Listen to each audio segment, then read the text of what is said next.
요즘 방산계 핵심 인사들 사이에서 흘러나오는 말이 있습니다. 미국이 한국을 압박하기 시작했다. 특히 차세대 기동헬기 분야에서 그 기류가 심상치 않습니다. 얼마 전 미국 측이 비공식 라인을 통해 한국군 고위 관계자들에게 V-280 기반 기종을 우선 고려하라며 동맹 차원의 표준화를 은근히 강조했다는 이야기가 업계에서 퍼지고 있습니다. 이 내용을 확인한 국내 항공기술진들은 의외로 침착했습니다. 한국이 이제는 헬기를 사는 나라가 아니라 헬기를 만드는 나라라는 자부심이 그 배경이었습니다. 특히 최근 카이와 ADD가 미국 및 유럽과의 기술 협상에서 강하게 맞받아치며 기술 주도권을 잃지 않으려는 움직임을 보였다는 점이 내부 회의록 수준에서 확인되었죠. 그 회의록에 따르면 한국 측은 미국의 독자 플랫폼 개발을 방해하지 말라고 명확하게 못을 박았고, 이 발언 이후 협상 테이블의 공기가 완전히 뒤집혔다고 합니다. 이 흐름 속에서 해외 주요 매체가 포착한 내용이 더욱 극적입니다. 영국 파이낸셜 타임즈는 최근 한국의 차세대 기동 헬기 프로젝트인 XUH에 대해 아시아 국가 중 유일하게 미군 차세대 틸트로터 기술과 경쟁 가능한 독자 개발을 추진 중인 국가라고 평가했습니다. 또 일본의 니홍에이자이는 한국이 미국을 포함한 선진국이 독점해온 고속 회전익 기술 구조의 균열을 만들고 있다고 분석했습니다. 전 세계 항공기술 분야가 주목하기 시작한 이유는 하나입니다. 한국이 드디어 회전익 항공기의 속도 장벽을 뛰어넘기 위한 정식 도전에 나섰다는 것, 그리고 그 규모가 8조 원이라는 점입니다. 한국의 8조 원급 XUH 프로젝트는 단순한 신규 무기 개발이 아닙니다. 방산 전문가들 사이에서는 이 사업을 두고 KF-21 이후 한국 항공산업의 두 번째 대전환점, 그리고 한국 헬기 역사에서 20년 격차를 단숨에 10년 이하로 압축시키는 국가급 도약이라는 평가가 나옵니다. 실제로 산업부 내부 자료에 따르면 XUH가 성공할 경우 한국의 회전익 기술 자립도는 현재 약 65% 수준에서 2035년 85% 이상으로 끌어올릴 수 있다고 분석했습니다. 이는 한국이 수리온과 LAH 같은 개량형 모델을 넘어 처음부터 공력 구조와 비행 제어, 그리고 100% 수입에 의존해왔던 로터 시스템을 자체 설계하는 진짜 원천 기술 보유국으로 넘어가는 단계라는 뜻입니다.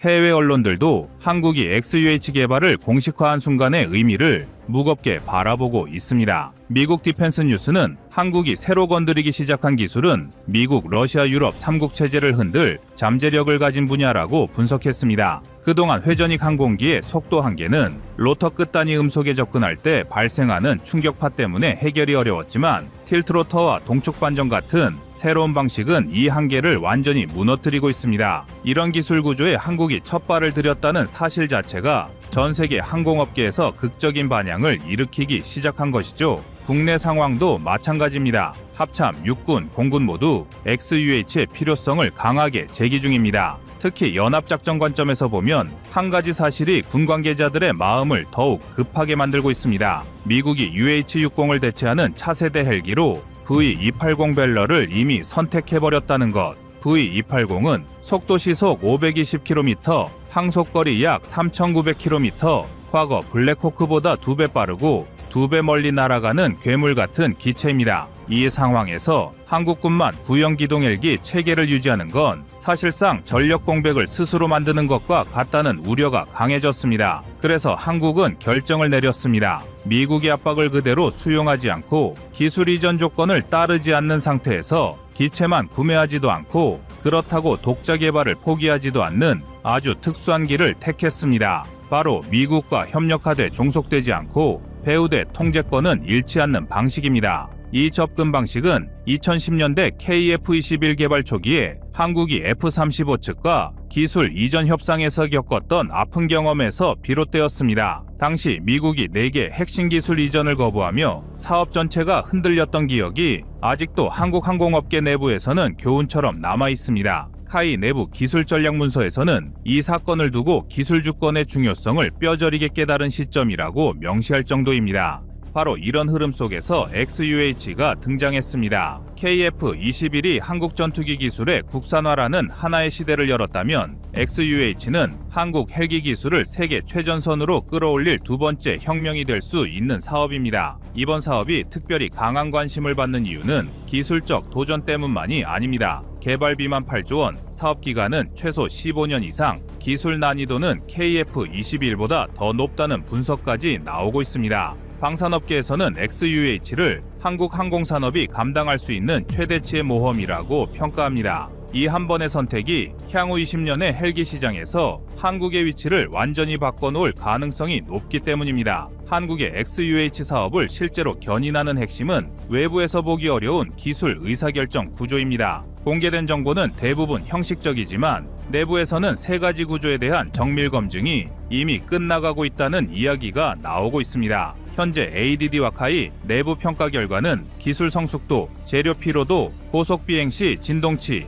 페이로드 유지 능력 등 40개 넘는 항목을 데이터화하여 비교하고 있습니다. 방산업계 일부 관계자에 따르면 이 비교표에서 틸트로터가 평균 점수 82점, 동축반전, 푸셔가 74점, 복합형이 69점을 기록한 것으로 전해졌습니다. 이 수치는 공개된 적이 없지만 기술 짜립도까지 고려한 평가에서 나온 실질적 자료라는 점에서 의미가 큽니다. 틸트로터가 압도적으로 점수를 받은 이유는 고속 비행 시 로터 끝단의 음속 접근 현상을 피할 수 있기 때문입니다. 동축반전 계열은 시속 450km 전후에서 진동이 급격히 증가하고 복합형은 고속 비행 중 로터 디스크 하중이 비정상적으로 증가하는 문제가 나타났습니다. 기술적으로 안정성이 높은 방식이 결국 틸트로터였다는 결론이 도출된 셈입니다. 한국이 TR100, NI500VT에서 얻은 시험 데이터를 다시 분석한 결과 틸트로터의 기체 로터 전환 메커니즘을 이미 실용화 수준에 가깝게 정지한 상태라는 사실도 확인되었습니다. 덕분에 카이는 기체 전환부의 베어링 하우징과 로터 허브 구조를 완전히 국산화할 가능성이 높아졌고 항공기 복합재 프레임의 휨 강성 확보 역시 한국 기술만으로도 충분히 달성 가능하다는 자신감을 얻게 되었습니다. 여기서 더 흥미로운 부분이 있습니다. 미국이 틸트로터 기술을 쉽게 넘기지 않으려 하고 있지만 한국은 이미 다른 우회로를 활용하기 시작했습니다. 유럽 일부 업체들이 한국에게 로터 플랩 제어 알고리즘과 관련된 비공개 데이터셋 공유를 검토 중이라는 소식이 물밑에서 나오고 있죠. 군사 외교 전문가들 사이에서는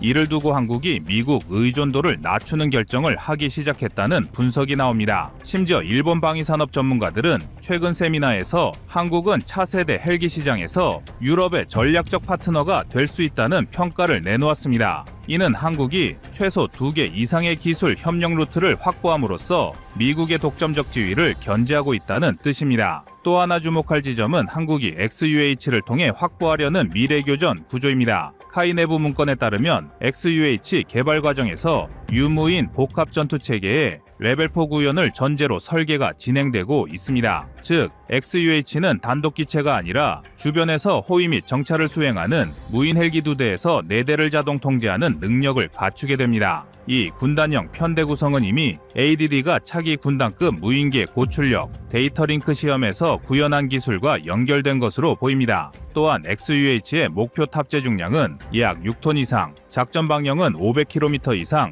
최고 속도는 최소 시속 500km 이상으로 설정된 상태입니다. 전문가들 사이에서는 이 스펙이 사실상 V280의 전술 기동 성능을 겨냥한 것이라는 분석이 나옵니다. 이제 한국이 이 헬기를 유무인을 아우르는 전장 통합 플랫폼으로 설계하려 한다는 점에서 XUH는 헬기가 아니라 항공 전력의 구조를 바꾸는 전술 플랫폼으로 발전할 가능성이 매우 높습니다.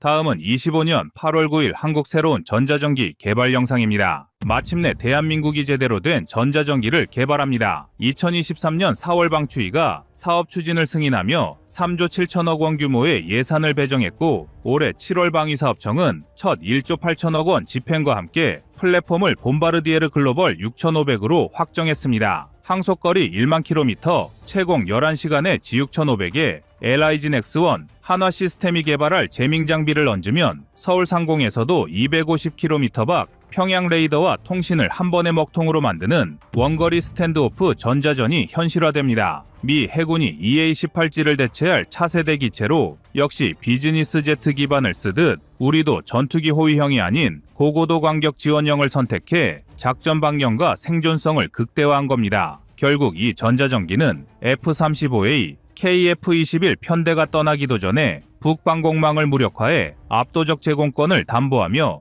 조기 경보 통제, 정찰 임무까지 범용 확장 가능한 멀티롤 전자전 플랫폼으로 진화할 발판을 깔아줄 것입니다.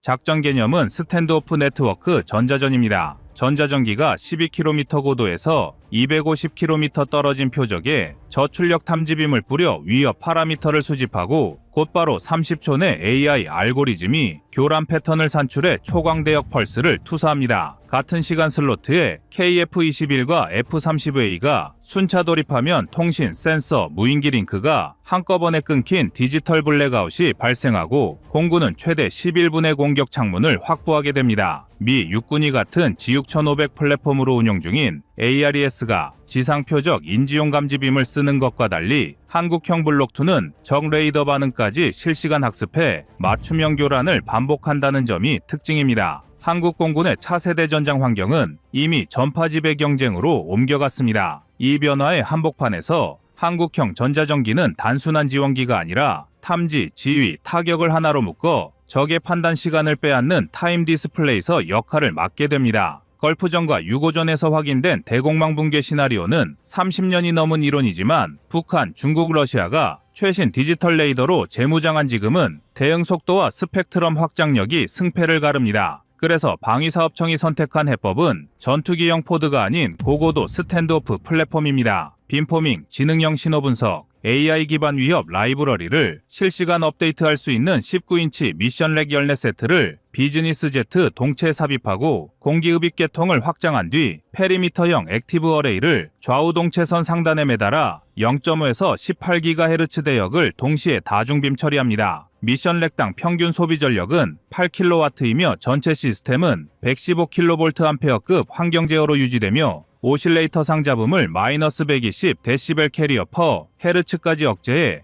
200km 외곽에서도 S밴드 능동 레이더를 완전히 덮는 전력이 확보됩니다. 업계 사람들은 이 스펙이 가능했던 배경을 프로젝트 미러웨이브라는 내부 코드명에서 찾습니다. LIGNX1 연구진이 항공 A사용 질화갈륨 TR 모듈 양산 라인에서 떨어져 나온 불량품을 위상결함 보정 알고리즘 실험용으로 재활용해 버락 같은 고출력 펄스를 미세 위상차만 남기고 합성하는 데 성공했다는 일화가 관련 업계에서 조용히 돌았습니다. 덕분에 개발 초기 테스트베드였던 백두급 엘린트 코드 사이드바이를 그대로 개조해도 충분한 공간 입력가 생겼고 2년을 예상한 열관리 검증이 9개월 만에 끝났습니다. 기체 선정 과정도 속도가 붙었습니다. 전세계 군용 EW 플랫폼이 궤도 교정 데이터 링크와 넓은 전력 여유를 위해 대형 비즈니스 제트를 선호하는 가운데 파트너십과 정비 인프라를 따진 공군은 G6500으로 가닥을 잡았습니다. 항속거리 1만 km이며 채공 시간은 무려 11시간짜리로 동체 위성통합 데이터버스까지 표준 제공되니 이 기체를 쓰면 2028년부터 개시될 차세대 공중조기경보 통제 사업과 센서 퓨전 교육 과정을 공유할 수 있습니다. 사업 방식도 흥미롭습니다. 방사청은 기체 개조 대표 주체를 대한항공, 카이 양산 중 하나로 묶고 전자전 장비를 LIGNX1 또는 한화 시스템으로 양분해 1+1 통합 제한만 허용했습니다. 쉽게 말해 엔지니어링 주도권을 잡으려면 두 회사가 서로 맞손을 잡아야 하는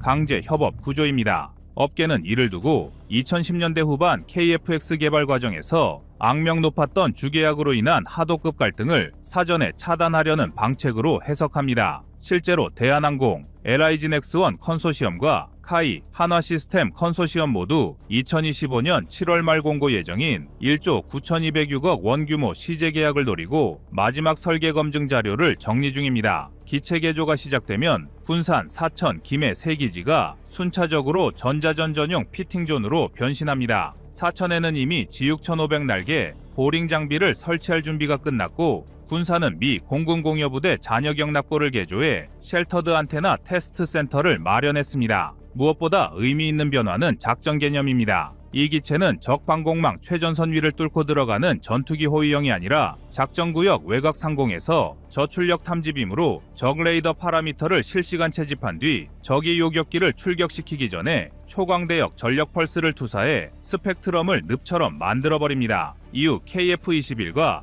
F-30A가 정해진 시간창에 순서대로 돌입하면 미리 준비된 네트워크 전자전 모델이 표적 방공망의 잔여 감시각까지 계산해 지속 교란 패턴을 자동 생성합니다. 그러면 공군작전 지시체계는 기존의 탐지 타격 탈출 3단계를 은폐 압도 마무리 2단계로 압축할 수 있습니다. 곧 발표될 에어포스 비전 2045 문건에 이 개념이 디지털 혼합 현대라는 이름으로 반영될 것이라는 소식도 들리는데요. 이제 현대전에서 전자전기의 등장은 적어도 한국 공군이 유사시 전체 살상 무력을 투사할 윈도 타임을 5분 이상 확보하도록 하는 가장 핵심적인 전략 자산으로 자리 잡을 것입니다. 한국형 전자전기 사업은 2025년 8월 사업 공고를 기점으로 2034년까지 총 4대를 전력화하며 1, 2호기는 기본형인 블록1 사업으로 추진하고 3, 4호기는 확장형 개념으로 접근해 블록2 사업으로 진화하는 10년 로드맵을 채택했습니다. 1단계 계약액 1조 9,206억 원은 전체 예산의 51%에 해당하며 체계 통합, 지상시험, 초도 비행까지 54개월을 소요하도록 압축됐습니다. 지육 1500 동체는 길이 30.3m, 최대 이륙 중량 45.1톤으로 폭 19GHz까지 대응하는 초광대역 위상 배열 안테나를 좌우 동체 상단에 슬림 스폰슨 형태로 부착해도 여전히 최대 11시간 채공과 1만 km